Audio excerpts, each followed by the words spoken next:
अस्सलाम वालेकुम बच्चों, आज का हमारा लेसन है फ्रैक्शंस के बारे में।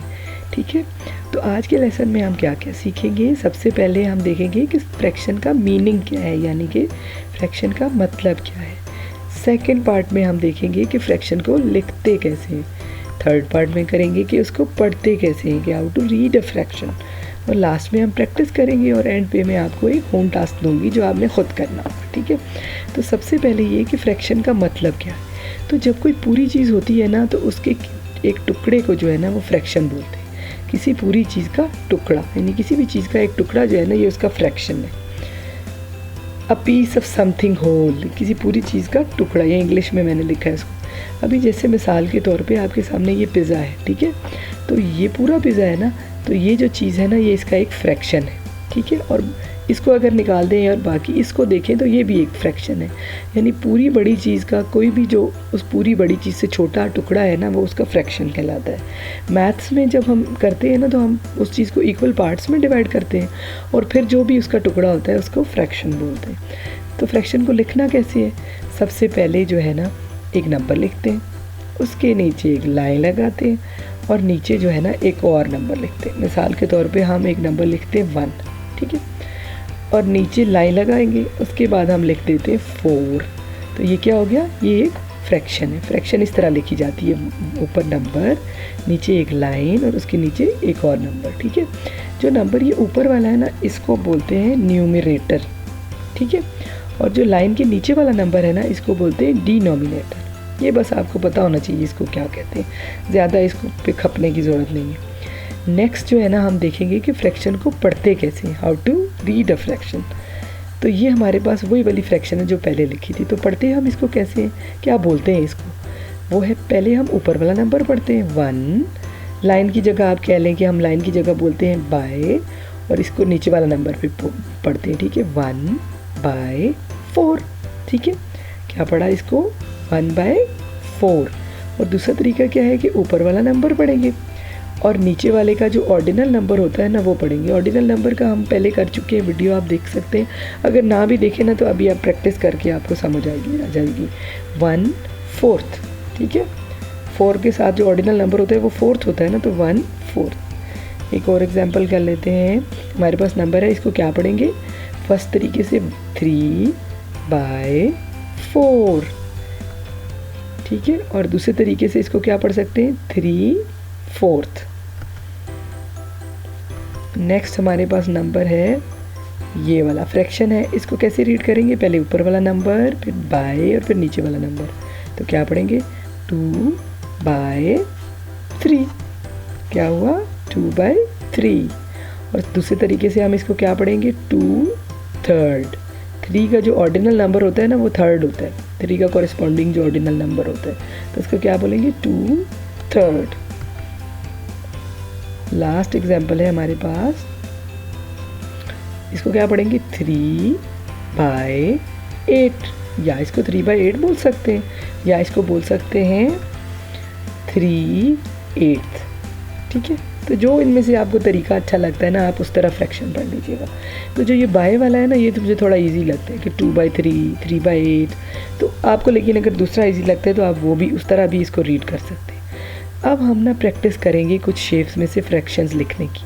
अब ये हमारे पास एक सर्कल है, ठीक है, एक लाइन लगा के ना हमने इसको 2 फ्रैक्शंस में डिवाइड कर दिए। ठीक है, एक ये हो गया, एक ये हो गया। इस वाले को हम कर देते हैं ब्लू कलर। अब सवाल हमारा ये है कि ब्लू जो पार्ट है ना, वो इस पूरे सर्कल का कितना है, यानी ब्लू पार्ट का फ्रैक्शन कितना बनेगा।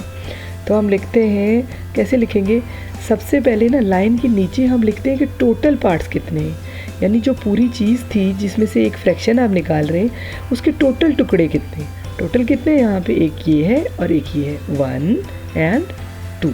ठीक है, और ऊपर हमने ये लिखना है कि इसका शेडेड पार्ट कितना है। अगर हम ब्लू फ्रैक्शन अभी ढूंढ रहे हैं ना, तो ब्लू पार्ट इसमें से टोटल में से कितना है, 1 है ब्लू पार्ट। तो क्या लिखेंगे, नीचे हम लिखेंगे 2, यानी टोटल पार्ट्स कितने होंगे इसके, 1 और 2।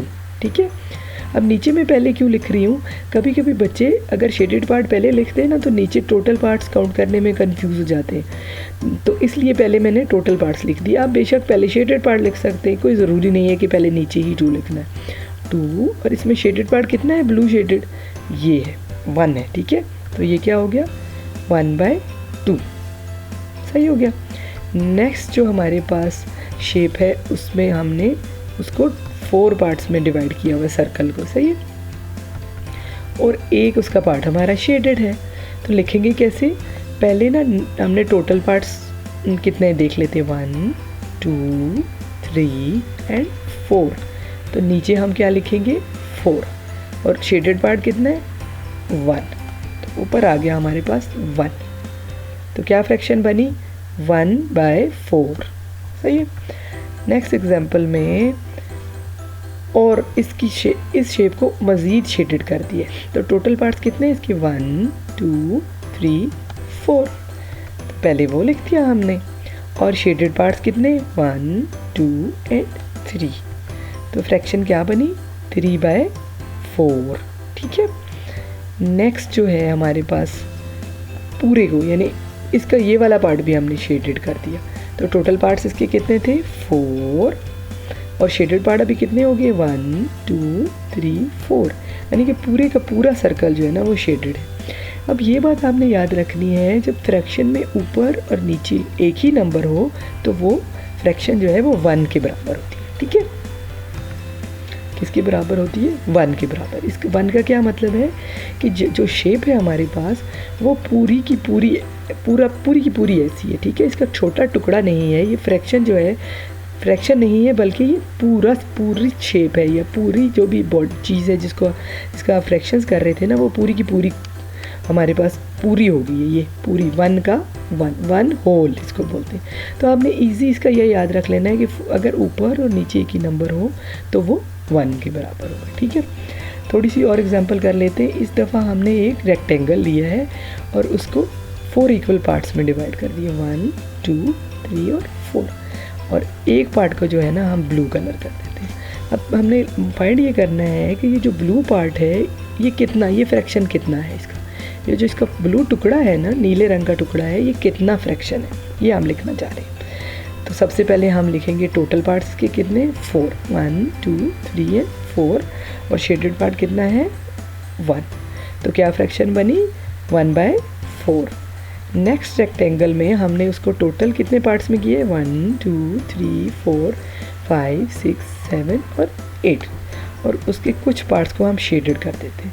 तो टोटल हमारे पास कितने पार्ट्स थे उसके 8, और शेडेड पार्ट्स कितने हैं 1 2 3, तो ये फ्रैक्शन क्या बनी 3/8। तो अब एक और शेप हम कर लेते हैं ट्राइंगल। ये एक ट्राइंगल है पूरी और उसको हमने 2 पार्ट्स में डिवाइड किया, ठीक है। ये ट्राइंगल थी, दरमियान में ये लाइन लगा के ये 2 पार्ट्स में कन्वर्ट होगी और दोनों पार्ट्स शेडेड हैं। तो हमारे पास क्या आ जाएगा, टोटल पार्ट्स हैं 2 और शेडेड पार्ट्स कितने हैं 2। तो मैंने अभी आपको क्या बताया था कि अगर ऊपर और नीचे वाला नंबर यानी कि न्यूमरेटर और डिनोमिनेटर सेम होंगे तो फ्रैक्शन किसके बराबर होगी, वेरी गुड, यानी जब ये दोनों बराबर होंगे ऊपर नीचे वाले नंबर तो फ्रैक्शन 1 के बराबर होगी, ठीक है, शाबाश। नेक्स्ट ये मैंने ना आपके लिए होम टास्क रखा है। ये शेप्स आपने देख के इसमें जो इसका ब्लू पार्ट है ना उसकी फ्रैक्शन लिखनी है कि वो पूरे सर्कल का कितना पार्ट है, कितनावा पार्ट है ये जो ब्लू वाला है, सही है।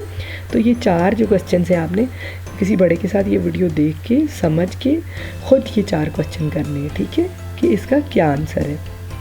तो जब आप ये कर लेंगे ना तो फिर आप नेक्स्ट स्लाइड से जो है वो इसका आंसर देख सकते हैं यहाँ से आके। अभी शुरू में नहीं देखना, आप दोबारा पीछे जाएं और पहले होम टास्क करें फिर आप आंसर देखेंगे, ठीक है।